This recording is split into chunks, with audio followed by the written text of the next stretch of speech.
يعلم أن قناة السويس مصدر الدخل الأول للاقتصاد المصري.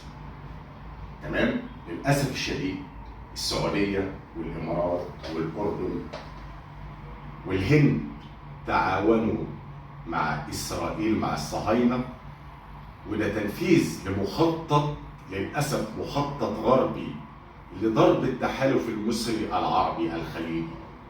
وسيتم إنشاء طريق بري يمر من الهند للإمارات للسعودية لإسرائيل لتصدير جميع النفط والغاز وللتجارة الهندية والعربية عبر إسرائيل إلى أوروبا لضرب الاقتصاد المصري وضرب قناة السويس. ولكن لن تسقط مصر حقيقة.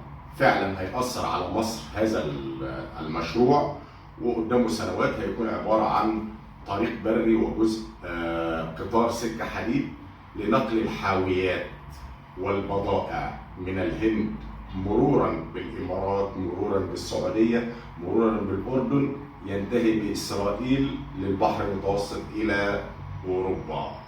مشروع لضرب الاقتصاد المصري. ولكن هل تسقط مصر؟ سيبك من ده كلنا. للأسف الشديد ما يحزن مصر والمصريين أن هذا المشروع للأسف الشديد بأيدي عربية شقيقة وبأموال سعودية وإماراتية للأسف الشديد. ولكن هل ستسقط مصر؟ هذا المشروع سيؤثر فعلا على قناة السويس، ده حقيقة ما فيهاش كلام. ولكن مصر باقية، مصر قادمة وبقوة رغم عن أنف كل الحاقدين والناقمين على مصر. ولولا وجود مصر وقوة مصر لكانت هناك دول عربية انمسح اسمها من على الخريطة.